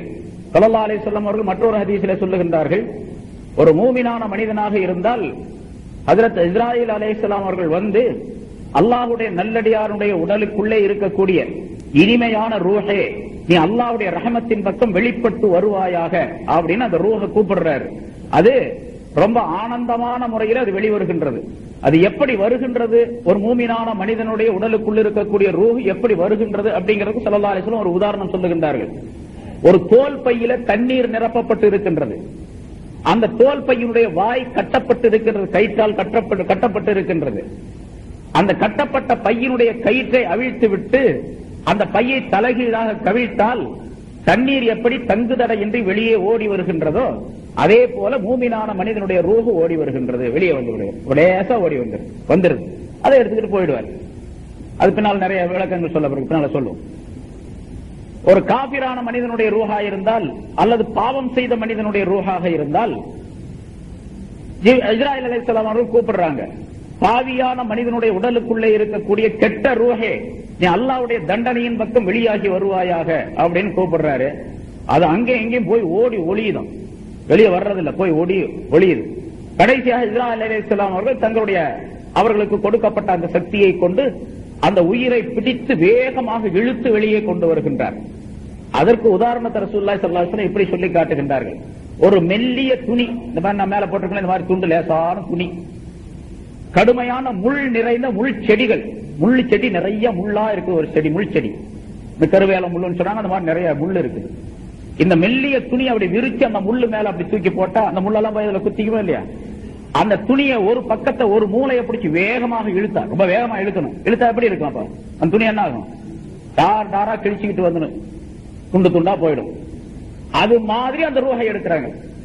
அந்த துணியை எப்படி இழுத்து அந்த துணி கிழிஞ்சு போயிடுதோ அதை போல அந்த ரூஹ் எடுக்கப்படுகின்றது. பிறகு நரகத்திலிருந்து கொண்டு வரப்பட்ட கஃனிலே அது சுருட்டப்பட்டு அல்லாஹ்வுடைய சன்னிதானத்திற்கு கொண்டு செல்லப்படுகின்றது. அது நீண்ட விளக்கத்தை பிறகு ஸல்லல்லாஹு அலைஹி வஸல்லம் அவர்கள் சொல்லி காட்டுகின்றார்கள். இது ரூஹ் நிச்சயமாக ஒவ்வொரு மனிதனுடைய உடலிலிருந்து எடுக்கப்படும். மூமினா இருந்தால் லேசா இருக்கும், காபிரா இருந்தால், பாவம் செய்த மனிதனாக இருந்தால் இப்படி கடுமையாக இருக்கும். அதனாலதான் ஸல்லல்லாஹு அலைஹி வஸல்லம் அவர்கள் அடிக்கடி துஆ செய்து கொண்டே இருப்பார்கள். அந்த மௌத்துடைய நேரத்தில், ரூஹ் வெளியாக்கப்படக்கூடிய நேரத்தில் லேசாக இருக்கக்கூடிய பாக்கியம் கிடைக்கணும். அல்லாஹும்ம பாரிக் லீ ஃபில் மௌத் வ ஃபீமா பஅதல் மௌத் அப்படின்னு ஸல்லல்லாஹு அலைஹி வஸல்லம் துஆ கேட்பாங்க. யா அல்லாஹ், மௌத்திலே எனக்கு நீ பரக்கத்தை செய்வாயா, மௌத்துக்கு பின்னால் உள்ள நிலைகளிலும் எனக்கு நீ பரக்கத்து செய்வாயாக. பரக்கத்து செய்யறது அப்படின்னு சொன்னா அதுல ஒரு சுகமான நிலையை உண்டாக்கி தருவாயாக அப்படின்னு அர்த்தம். இந்த சக்ராத்துடைய நிலை இருக்கின்றதே, இது ஒரு மனிதனுக்கு ஏற்படுவதற்கு அவன் எவ்வளவு பாவங்கள் செய்திருக்கின்றான், ஒரு மூமினான மனிதனாக இருந்தால் அவனுடைய பாவத்திற்கு தக்கவாறு கடுமையான நிலை ஏற்படும். அது ஏன்னு கேட்டா அந்த பாவங்களுக்கு பரிகாரமாக அந்த கடுமையான நிலை ஏற்பட்டுவிடும். இவனுடைய பாவங்கள் அங்கேயே போக்கப்பட வேண்டும். இவன் இறப்பதற்குள்ளாக இவனுடைய ரூஹ் பிரிவதற்குள்ளாக, இவனுடைய ரூஹ் எடுக்கப்படுவதற்கு முன்னதாக இவனுடைய பாவங்கள் எல்லாம் நீக்கப்பட வேண்டும் என்று அல்லாஹ் தஆலா நாடிவிட்ட காரணத்தால் அந்த மனிதனுக்கு அந்த சக்ராத்துடைய நிலை கடுமையாக்கப்படுகின்றது என்பதாக குறிப்பிடுகின்றார்கள். முன்னாலும் பல தடவை சொல்லி இருக்கிறார்கள்.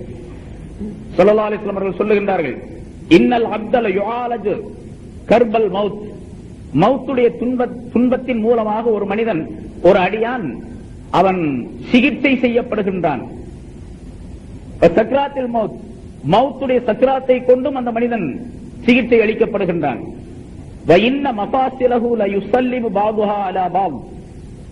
உயிர் பிரியக்கூடிய தருணத்திலே, உயிர் எடுக்கப்படக்கூடிய தருணத்திலே மனிதனில் இருக்கக்கூடிய ஒவ்வொரு இணைப்பும், எலும்புகளுடைய இணைப்பு, ஒவ்வொரு ஜாயின்ட்ஸ் இருக்கு இல்லையா, எலும்புகள் இணைப்பு இருக்க, அந்த இணைப்புகள் அனைத்தும் ஒன்றுக்கொன்று சலாம் சொல்லிக் கொள்ளுகின்றன. ஒரு எலும்பு ஒரு மூட்டு இன்னொரு மூட்டிடத்தில், ஒரு இணைப்பு மற்றொரு இணைப்பு, ஒரு ஜாயிண்ட் மற்றொரு ஜாயிண்ட் இடத்தில் சலாம் சொல்லுகின்றது. ஸல்லல்லாஹு அலைஹி வஸல்லம் எப்படி சொல்றதுன்னா, தகூல் அலைக்க சலாம், உனக்கு சலாம் உண்டாவதாக.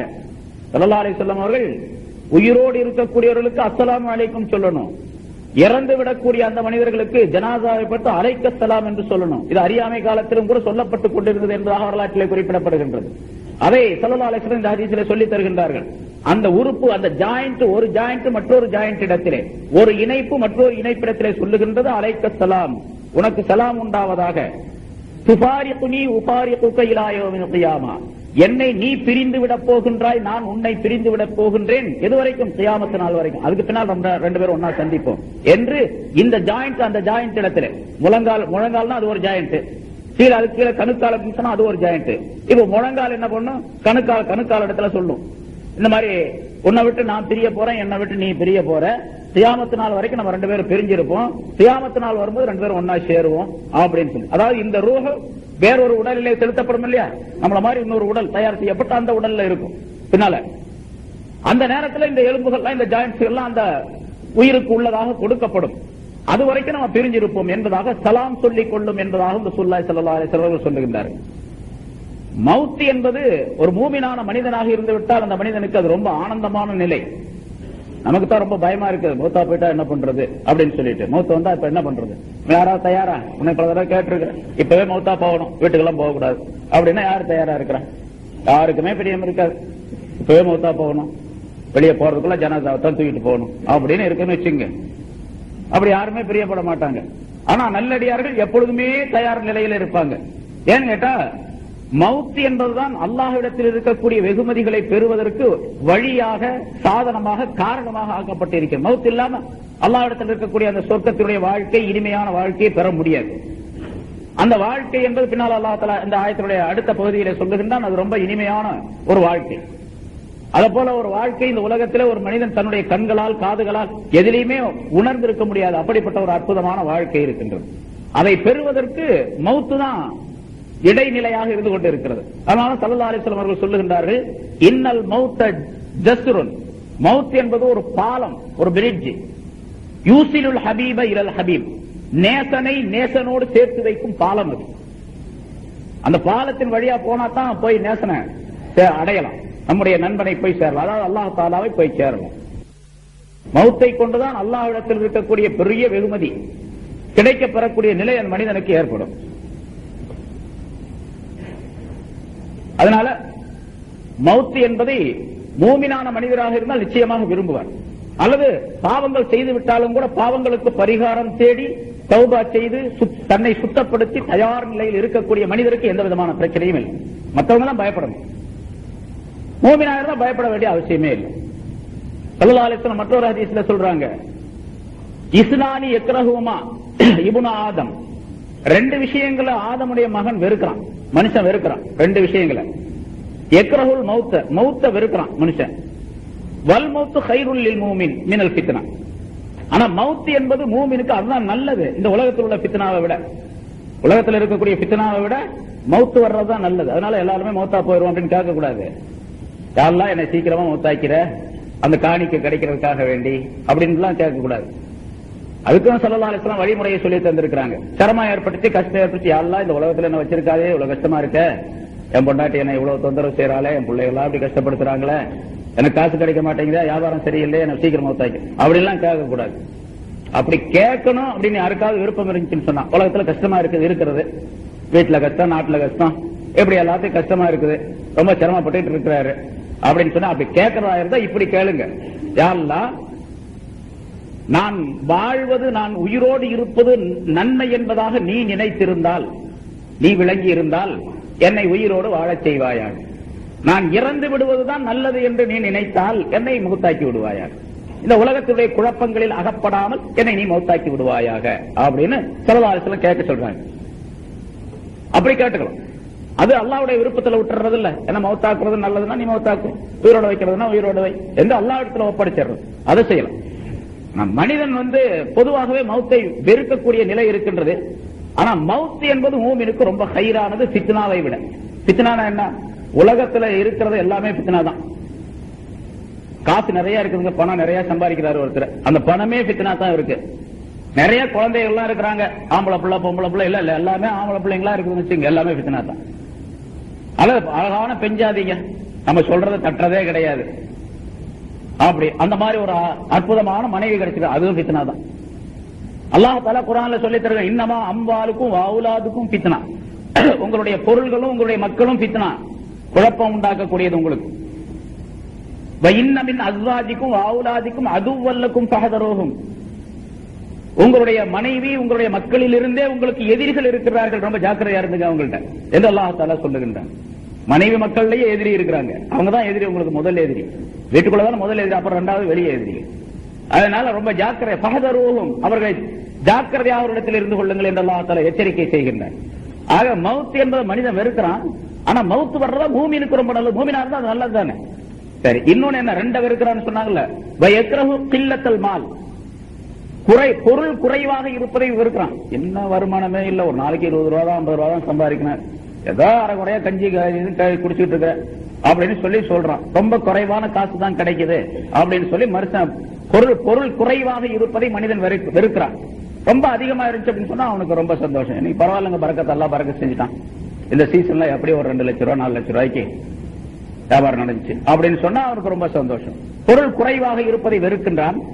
வக்கில்லத்துல் மாலி அகல்லுல் ஹிசாப், பொருள் குறைவாக இருப்பதுதான் கேள்வி கணக்கு ரொம்ப கம்மியாவதற்கு வசதியா இருக்கும்.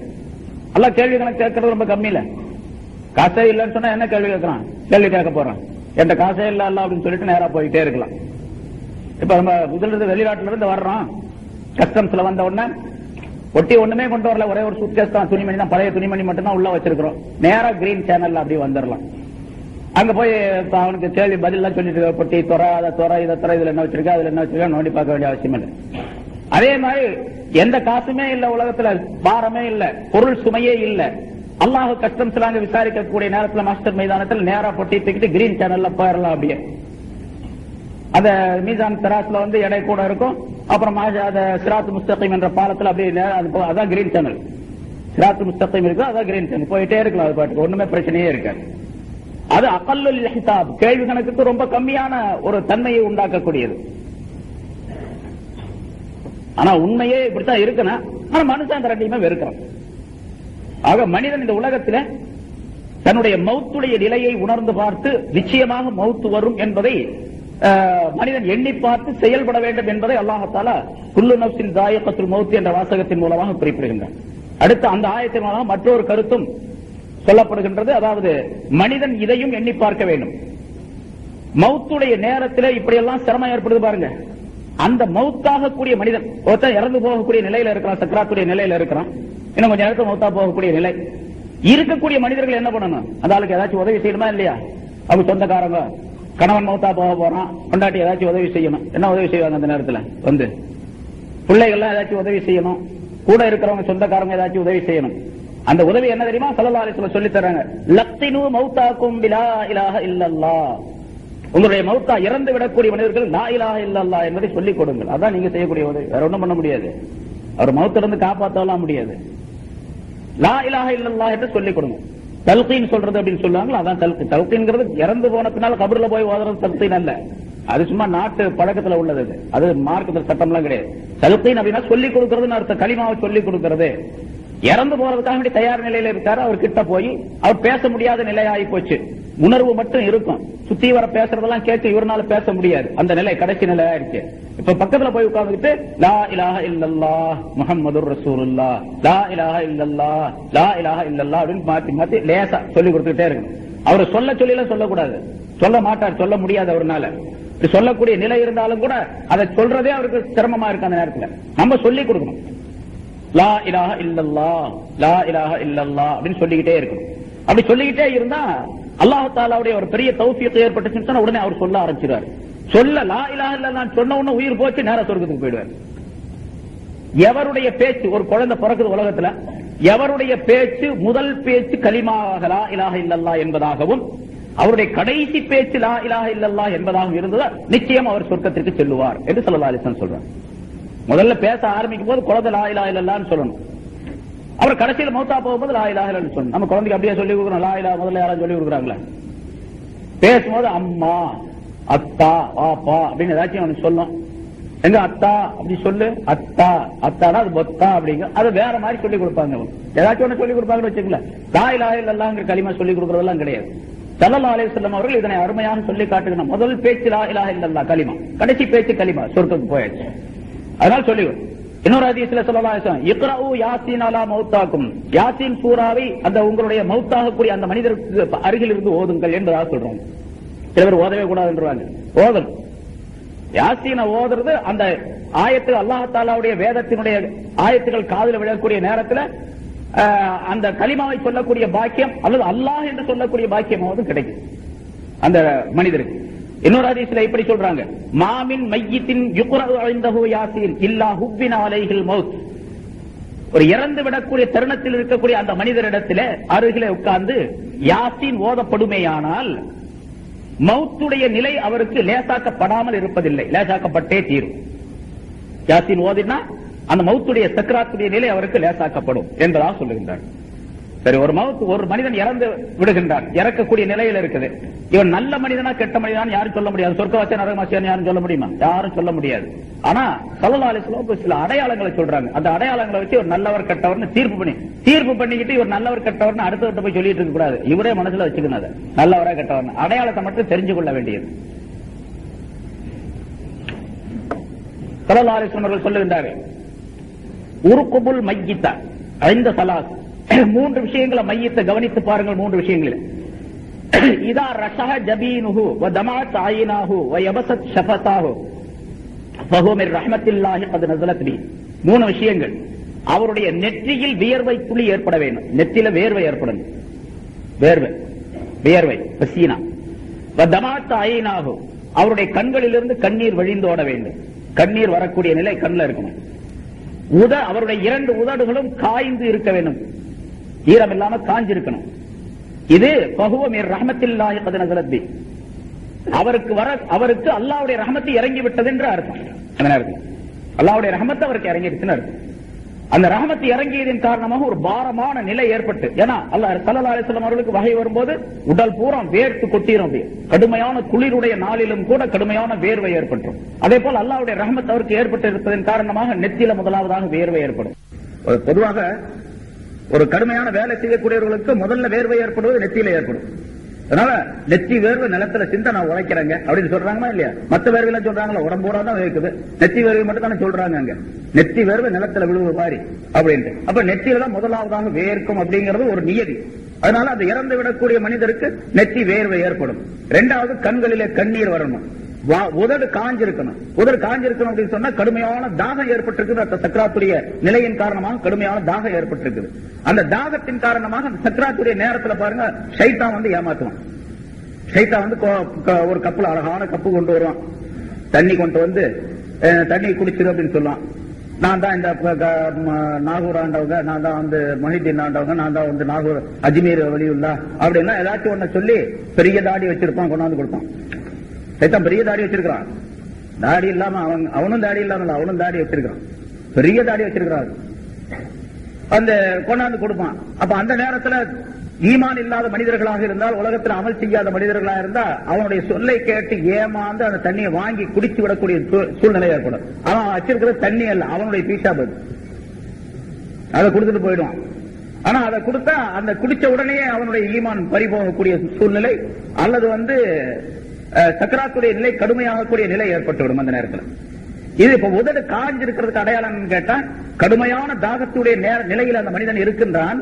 அவன் சைத்தான் வந்து அவனை ஏமாற்ற முடியல அப்படின்னு அர்த்தம். சைத்தான் வந்து அவனை ஏமாற்ற முடியல, உதடு காஞ்ச நிலையிலே அவனுக்கு இருக்கு. இந்த மூன்று அடையாளங்கள் இருந்தா, நெற்றி வியர்வை, கண்களில் கண்ணீர், உதடு காய்ந்திருப்பது, இந்த மூன்றும் அல்லாஹ்வுடைய ரஹ்மத் இறங்கி விட்டது அப்படின்னு அர்த்தம். ஒரு மனிதன் அல்லாஹ்வுடைய தண்டனைக்குரியவனா இருக்கிறான் அந்த நேரத்துல, சக்கராத்துடைய நேரத்துல, கடைசி நேரத்துல அப்படிங்கிறது அடையாளம். அதுன்னு சொல்றாங்க ஸல்லல்லாஹு அலைஹி வஸல்லம். ஒரு மனுஷனை கழுத்தை பிடிச்சி நெரிச்சான், கழுத்தை பிடிச்சி ஒருத்தன் நெரிக்கிறான், எப்படி அவன் சத்தம் போடுவான்?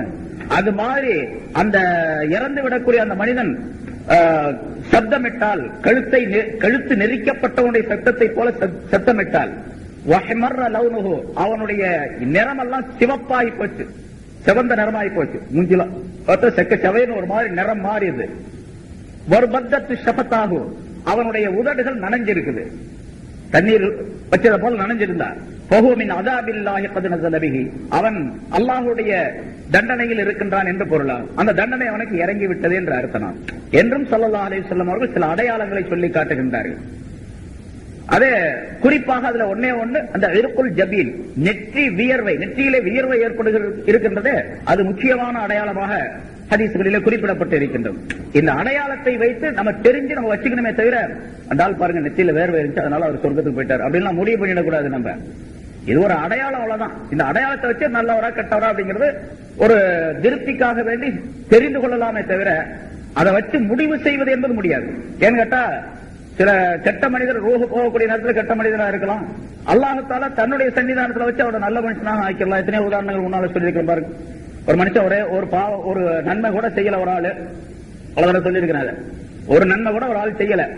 அதனால இறந்து போகக்கூடிய நேரத்தில் தன்னுடைய மக்கள்கிட்ட சொல்லி, நான் ஒரு நன்மை கூட செய்யல, அதனால நான் இறந்து போன பின்னால என்னுடைய ஜனாதாவை நெருப்புல போட்டு எரிச்சு சாம்பலாக்கி கடல்ல கொஞ்சம், அந்த கரையில கொஞ்சம் அப்படி தூவி விட்டுருங்க, அந்த அஸ்தியை கரைச்ச மாதிரி அப்படி செஞ்சிருங்க அப்படின்னு சொல்லி சொன்னான். அதே மாதிரி அவன் இறந்துட்டான். அவனுடைய அஸ்திகள் எல்லாம் சாம்பல ஆக்கி எரிச்சு அவனுடைய உடலை கடல்லையும் கரையிலையும் தூவி விட்டுட்டாங்க. அல்லாஹ் தஆலா கடலுக்கு கரைக்கு உத்தரவிட்டான். அந்த சாம்பல் துளிகள் மற்ற அந்த பொருள்கள் எல்லாம் ஒன்னாக சேர்க்கப்பட்ட எந்திரி அப்படின்னு சொல்லி அல்லாஹ் சொன்னா எந்திரிச்சு நின்றா வந்தாலும். அல்லாஹ்வுக்கு முடியுமா? முடியாதா? எல்லாம் முடியும் அவனால. அல்லாஹ் அலா குல்லி ஷைஇன் கதீர். எல்லாம் எந்திரிச்சு நின்றான். நீ ஏன் இப்படி செஞ்ச அப்படின்னு கேட்டான். இந்த மாதிரி ஏன் எரிக்க சொல்லி சாம்பலாக்க சொன்னேன்னு கேட்டான். யா அல்லாஹ் உன்னை பயந்துட்டேன் நானு அப்படின்னு சொல்லி சொன்னான். என்ன பயந்தியா நீ? ஆமா யா அல்லாஹ் உன்னோட பயம் வந்துருச்சு, அதனால. அட இந்த ஆளு என்ன பயம் தான், ஏதாவது சொர்க்கத்துக்கு அனுப்பிடு அப்படின்ட்டு அல்லாஹ் தஆலா. அதனால கடைசி வரைக்கும் அந்த மாதிரி இருந்துட்டு நம்மள அந்த மாதிரி செஞ்சா அது எல்லாருக்கும் உள்ளது இல்லை, யாராவது ஒரு ஆளுக்கு உள்ளது. யாராவது ஒரு ஆள் அல்லாஹ்வுடைய பெரிய கிஃப்ட் கிடைச்சா இருந்தாலும் அந்த மாதிரி கடைசி நிலையை கொண்டு நாம ஏமாந்துடக்கூடாது. ஸல்லல்லாஹு அலைஹி வஸல்லம் சில அடையாளங்கள் சொல்றாங்க. அந்த அடையாளங்களை வச்சு நாம அந்த மனதில முடிவு கட்டிக்க வேண்டியதை தவிர அதை வச்சு தீர்ப்பு பண்ணுவது என்பது நமக்கு முடியாது. அல்லாஹ் தஆலா மனிதனை இந்த மௌத்தை கொண்டு அடக்கி வச்சிருக்கான். இல்லன்னு சொன்னா மௌத்து மட்டும் இல்லன்னு வச்சுங்க, மனுஷன் எல்லாம் ஒவ்வொருத்தரும் அல்லான்னு சொல்லிடுவான். மௌத்து இருக்கும்போதே அல்லான்னு சொல்றான் உலகத்துல. ஆனா ரப்புக்கும் அல்லாஹ் அல்லாஹ் பெரிய அல்லான்னு சொன்னான். நீங்க சொல்லக்கூடிய அல்லாஹ் சின்னவன், நான் தான் பெரிய அல்லாஹ் அப்படின்னு சொல்லிட்டு ஃபிரௌன் சொன்னதாக அல்லாஹ் தஆலா குர்ஆன்ல சொல்றான். கடவுள் இல்லவே இல்லை, கடவுளே கிடையாது, கடவுளை கற்பித்தவன் காட்டு மிராண்டி அப்படின்னு சொல்லக்கூடியவனும் இருக்கிறான். இது மௌத்து இருக்கக்கூடிய நேரத்தில் மௌத்தை இல்லன்னு வச்சுங்க, அப்ப என்ன ஆகும்?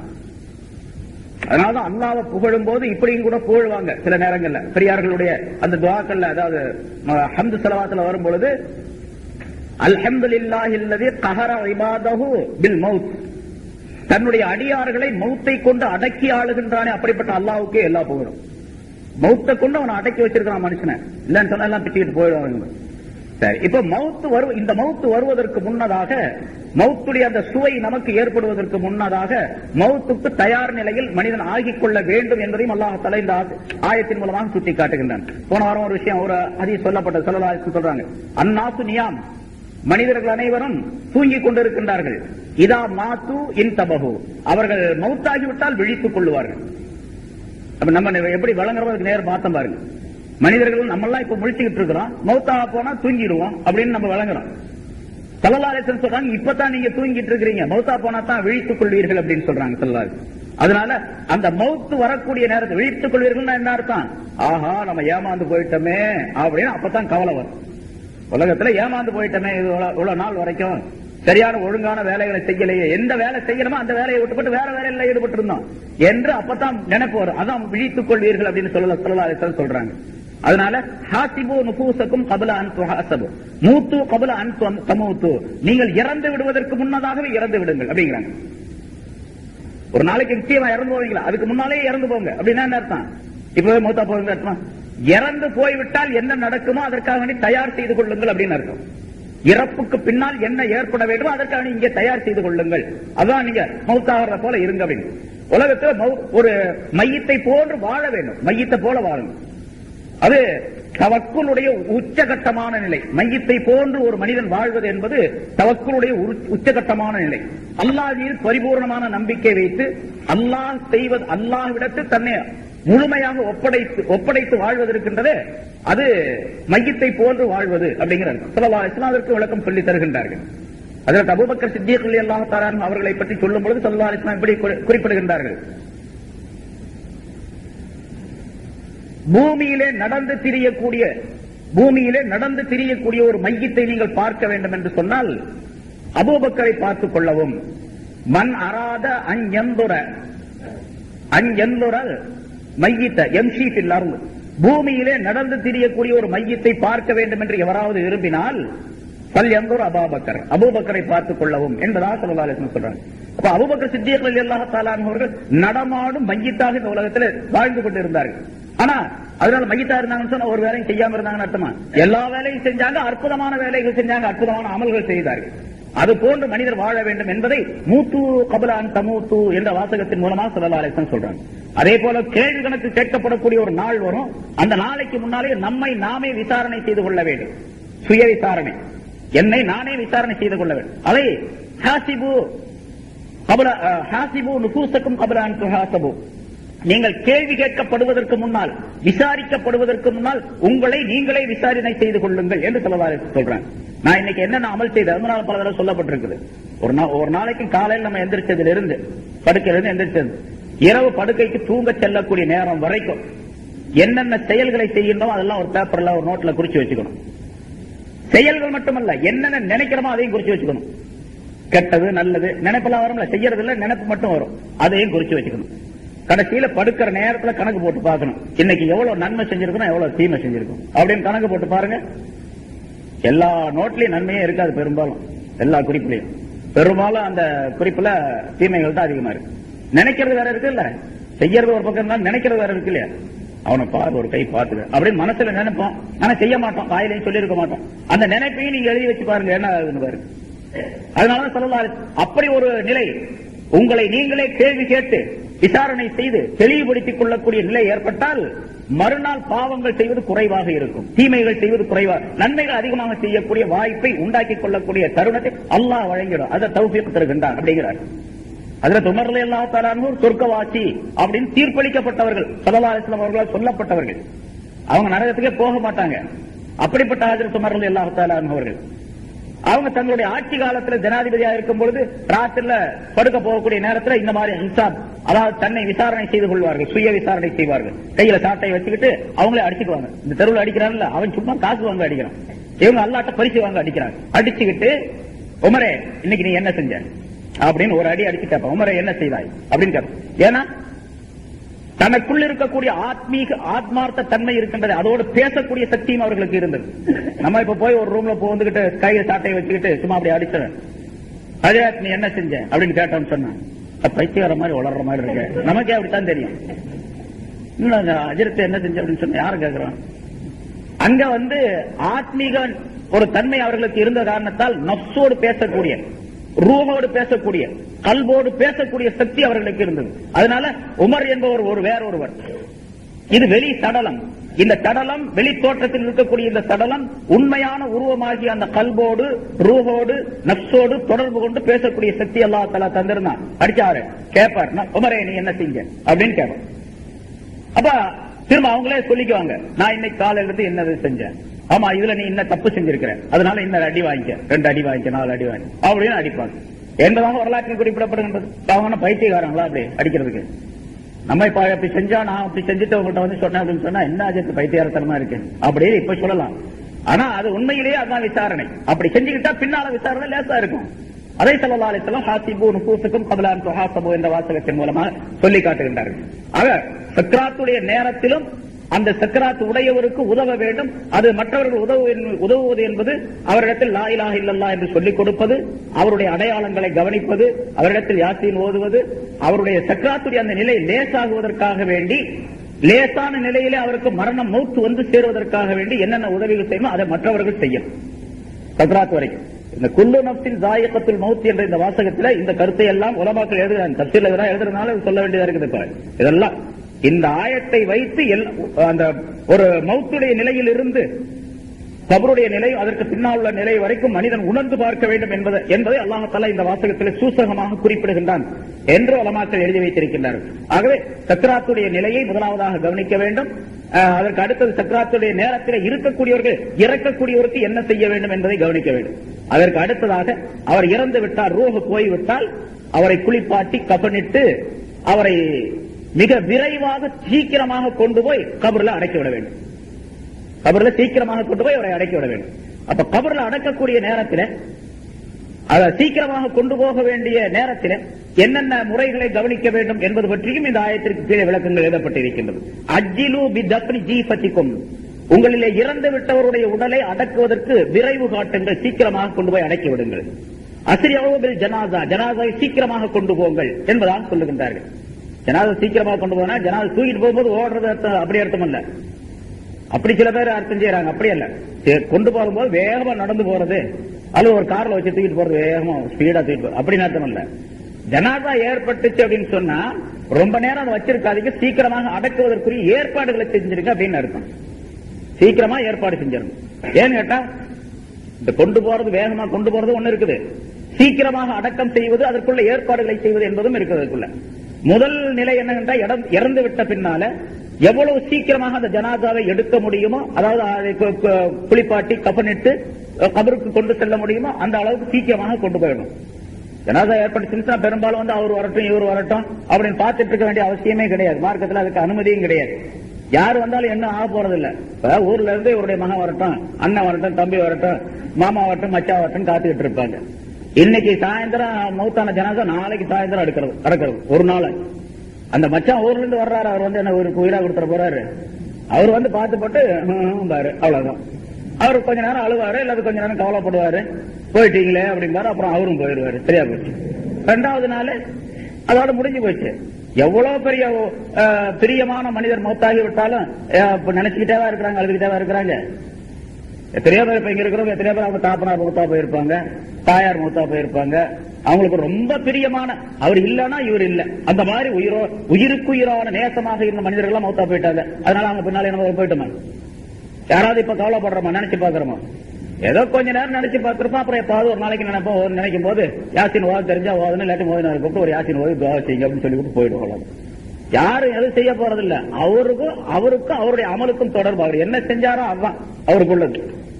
அதனால சீக்கிரமாக கொண்டு போய் அடைக்கணுங்க. ஸல்லல்லாஹு அலைஹி வஸல்லம் சொல்றாங்க, அடக்குவதற்கு கஃன் தஃன் செய்வதில் சீக்கிரம் விரைவு காட்டுங்கள்.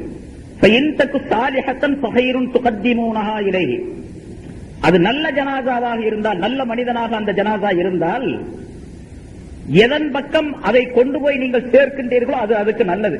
நல்ல ஜனாதா வச்சுங்க, அதுக்கு கிடைக்கக்கூடிய பரிசு, அதற்கு கிடைக்கக்கூடிய நன்மைகள், லாபங்கள், அதனுடைய இனிமையான வாழ்க்கை சீக்கிரமா கிடைச்சிடும். கொண்டு போய் சீக்கிரம் வச்சுட்டீங்கன்னு சொன்னா. வயின்தக்கு வைரதாலிக்க நல்ல ஜனாதாவா இல்ல, அவன் கெட்ட மனுஷனாக இருந்தான். அது ஒரு தீமையான ஜனாதா, அதனால உங்க தோல்ல தூக்கி வச்சுட்டு எவ்வளவு நேரம் சுமந்துட்டு இருப்பீங்க, கொண்டு போய் சீக்கிரம் போட்டுருங்க அதையும் அப்படிங்கிறாங்க. நல்ல ஜனாதா இருந்தா அதையும் சீக்கிரம் கொண்டு போயிருங்க, அது கிடைக்கிற பரிசு சீக்கிரம் கிடைக்கட்டும். கெட்ட ஜனாதா இருந்தா நீங்க அதை போய் சுமந்துட்டு இருக்கீங்க, அதையும் கொண்டு போய் சீக்கிரம் தள்ளிடுங்க அப்படிங்கிறாங்க. அதனால ஜனாதாவை சீக்கிரமாக அடக்குவதற்கு கஃன் தஃன் செய்வதற்குள்ள ஏற்பாடுகள் செய்ய வேண்டும் என்பதையும் அல்லாஹ் தஆலா இந்த ஆயத்தின் மூலமாக குறிப்பிடுகின்றார் என்று விளக்குகின்றார்கள். இன்ஷா அல்லாஹ் அந்த கஃனுக்கு பின்னால் கஃன் இடுவது, அப்புறம் ஜனாதா தொழுவது. ஏன்னா அந்த ஜனாதா தொழுவதை பத்தி கொஞ்சம் சொல்லணும். அது இந்த ஆயத்துல விஷயத்திலே சொல்லிடும். பல பேருக்கு ஜனாதா தொழுவருக்கு எப்பாவது ஒரு நாளைக்கு தான் சில பேர் வருவாங்க. மஜ்ஜத்து தான் எப்பவுமே தொழுவ வைக்கிறது. மற்றவங்க எல்லாம் எப்பாவது ஒரு நாளைக்கு தானே வர்றாங்க. வரும்போது என்ன வருதுன்னு தெரியாது. அவர் அல்லாஹ் அக்பர் சொன்னா இவர் அல்லாஹ் அக்பர் சொல்லி நின்றுக்குவார் பின்னாலே. ஒரு சில பேருக்கு ஜனாதால 4 தக்பீர் சொல்றாங்களா, அதுக்கு பின்னால ஒவ்வொரு தக்பீருக்கு பின்னால என்ன ஓதணும் அப்படிங்கிறது ரொம்ப பேருக்கு தெரியாது. ஏன்னா எப்பாவது ஒரு நாளைக்கு தொழுகிறதானே ஜனாதா ஃபர்லு கிஃபாயா, அஸ்ஸலாத்துல் ஜனாதா ஃபர்லு கிஃபாயா, அது சில பேர் தொழுதா போதும் அப்படிங்கிறனால வெளியே சில பேர் நின்றுக்கிறாங்க. எல்லாருமே தொழுகணும்னு அவசியம் இல்லை, கட்டாயம் இல்லைன்னு அர்த்தம் இருக்கு. ஃபர்லு கிஃபாயான ஒரு சிலர் தொழுதா போதும், அதனால மற்றவங்கள தொழுக கூடாது, வர்றவங்க பாதி பேர் வெளியே நின்றுக்கிறாங்க. அந்த தொழுகை இன்ஷா அல்லாஹ் அந்த ஜனாதாவுடைய தொழுகையை பற்றி, அப்புறம் கபருடைய நிலையை பற்றி, கஃனுடைய நிலையை பற்றி, அதுக்கு பின்னால் கபருடைய விசாரணைகளை பற்றி உள்ள விஷயங்கள் எல்லாம் இந்த ஆயத்தின் மூலம் விளக்கப்படுகின்றன. இன்ஷா அல்லாஹ் அடுத்த வாரம் அது சம்பந்தமான விளக்கங்களை பார்ப்போம். இறந்து விட்ட பின்னால், ஒரு மனிதன் இறந்து அவனுடைய உயிர் பிரிந்து விட்ட பின்னால் அந்த ஜனாதாவை காணக்கூடியவர்கள் இதே போன்று நாமும் ஒரு நாள் இறந்து விடுவோம் என்ற உணர்வு உடையவர்களாக ஆக வேண்டும். அதற்காக வேண்டித்தான் அப்படி உணர்வு ஏற்படக்கூடிய நேரத்தில், பல தடவை ஜனாசாக்களை பார்க்கக்கூடிய நேரத்தில், இந்த உலகத்தில் மனிதன் அல்லாஹ் ரசூலுக்கு பயந்து வாழக்கூடிய சூழ்நிலையை உருவாக்கிக் கொள்ளக்கூடும். அதனால்தான் ஜனாசாக்கள் கலந்து கொள்ள வேண்டும் என்பதாக சொல்லுகின்றார்கள். ஹஜ்ரத் லுக்மான் ஹக்கீம் அலைஹிஸ்ஸலாம் அவர்கள் தங்களுடைய மகனாருக்கு செய்த பல உபதேசங்களிலே ஒன்று, யா புனைய உஹ்துரில் ஜனாயிஸ் வலா தஹதுரில் உருஸ், ஜனாசாக்களுக்கு நீ செல்லுவாயாக, திருமணங்களுக்கு நீ செல்லாதிருப்பாயாக. ஃபஇன்னல் ஜனாயிஸ துதக்கிருக்கல் ஆகிரா, ஜனாசாக்கள் உனக்கு ஆகிரத்தை நினைவூட்டும். வல் உருஸ யுஷ்ஹீகத் துன்யா, திருமணங்கள் இந்த உலகத்தினுடைய இன்பத்தை உனக்கு ஊட்டும் என்பதாக லுக்மான் அலைஹிஸ்ஸலாம் அவர்கள் சொன்னதாக குறிப்பிடப்படுகின்றது. ஜனாசாவிலே கலந்து கொள்ளும் பொழுது ஆகிரத், நாமும் இதே போன்று ஒரு நாள் இறந்து விடுவோம், நம்முடைய நிலைகளை திருத்திக் கொள்ள வேண்டும், நம்முடைய வாழ்க்கையை சரிபடுத்திக் கொள்ள வேண்டும் என்ற எண்ணம் அந்த மனிதருக்கு ஏற்படும். ஆக ஒரு மனிதர் இறந்துவிட்ட பின்னால் அவரை காண வேண்டும் என்பதும், ஜனாசாவுடைய தொழுகையிலே கலந்து கொள்ள வேண்டும் என்பதும், அடக்கும் இடம் வரைக்கும் கபர் வரைக்கும் சென்று திரும்ப வேண்டும் என்பதும் ஸல்லல்லாஹு அலைஹி வஸல்லம் அவருடைய சுன்னத்தான் நடைமுறையாகும். முன்னாலும் இந்த விளக்கம் சொல்லப்பட்டு இருக்கின்றது. ஸல்லல்லாஹு அலைஹி வஸல்லம் அவர்கள் சொன்னார்கள், இறந்துவிட்ட ஒரு ஜனாசாவிலே ஒரு மனிதர் கலந்து கொண்டு தொழுகை முடியும் வரைக்கும் அந்த ஜனாசாவோடு இருந்துவிட்டு திரும்பி விடுவாரே ஆனால் அவருக்கு ஒரு கீராத் நன்மை வழங்கப்படுகின்றது. அடக்கும் இடம் வரைக்கும் சென்று அந்த மையத்து அடக்கப்படும் வரைக்கும் இருந்துவிட்டு திரும்பி விடுவாரே ஆனால் அவருக்கு 2 கீராத் நன்மைகள் வழங்கப்படுகின்றன என்று ஸல்லல்லாஹு அலைஹி வஸல்லம் சொன்னாங்க. சஹாபாக்கள் கேட்டாங்க, யா ரசூலல்லாஹ், ஒரு கீராத் என்றால் என்ன என்பதாக கேட்டார்கள். ஒரு கீராத் என்பது ஒரு உஹத் மலையுடைய அளவு என்பதாக ஸல்லல்லாஹு அலைஹி வஸல்லம் சொன்னார்கள். உஹத் மலை ஹஜ்ஜுக்கு போனவங்களுக்கு தெரியும் அது எவ்வளவு பெருசு இருக்குன்னு. அவ்வளவு அளவு நன்மை கிடைக்கும் ஜனாசாவுடன் கலந்து கொள்ளக்கூடிய நேரத்தில். ஏனென்று சொன்னால் மனிதன் அல்லாஹுவை பயந்து இந்த உலகத்தில் வாழ்வதற்கு அது அடிப்படை காரணமாக அமைந்திருக்கின்றது. அதனால் ஜனாசாவில் கலந்து கொள்வது அப்படிங்கிறதுல, ஜனாசாவில் கலந்து கொள்வதுனா ஜனாசாவுடைய அந்த தொழுகையில் கலந்து கொள்ள வேண்டும். முதலாவதாக ஜனாசாவில தொழுகை இருக்கின்றது, அது ஃபர்லு கிஃபாயா என்பதாக சொல்லப்படும். கட்டாயமாக தொழ வேண்டும். ஆனால் யாராவது ஒரு சிலர் தொழுதால் மற்றவர்களுடைய கடமையும் நீங்கிவிடும். யாருமே தொழுகல, எல்லாரும் குற்றவாளி. ஒருத்தர் இறந்து போயிட்டாரு, யாருமே தொழ வைக்காம கொண்டு போய் அடக்கி போட்டாங்க, எல்லாருமே அந்த ஊர்ல இருக்கக்கூடிய எல்லாருமே குற்றவாளி ஆவார்கள், அந்த பகுதியில் இருக்கக்கூடிய எல்லாரும். அதனால அது ஜனாசா தொழுவது ஃபர்லா இருக்கின்றது. ஆனா கிஃபாயா, ஒரு சிலர் தொழுதால் அது போதும் என்ற நிலையுடையதா இருக்கின்றது. ஜனாசா தொழுகும் பொழுது என்ன ஓதணும் அப்படிங்கிறது ரொம்ப பேருக்கு தெரியாது. இமாம் தக்பீர் சொல்றாரு, ஏன்னா எப்பாவது ஒரு நாளைக்கு தான் தொழுவ வர்றாங்க, அது ஜனாசா தொழுவ வர்றது எப்பாவது ஒரு நாளைக்கு தொழுவ வர்றாங்க. அதனால என்ன ஓதணும் அப்படின்னு ரொம்ப பேருக்கு தெரியாது. சில பேர் இமாம் கையை கட்டுறாரு, தக்பீர் கட்டுறாரு, அதே மாதிரி கட்டி முடிச்சுட்டு போயிடுவாங்க. 4 தக்பீர் சொல்றாரு, ஒரு 4 தக்பீர் சொல்லிட்டு சலாம் கொடுத்து முடிச்சுட்டு போயிடுறாரு.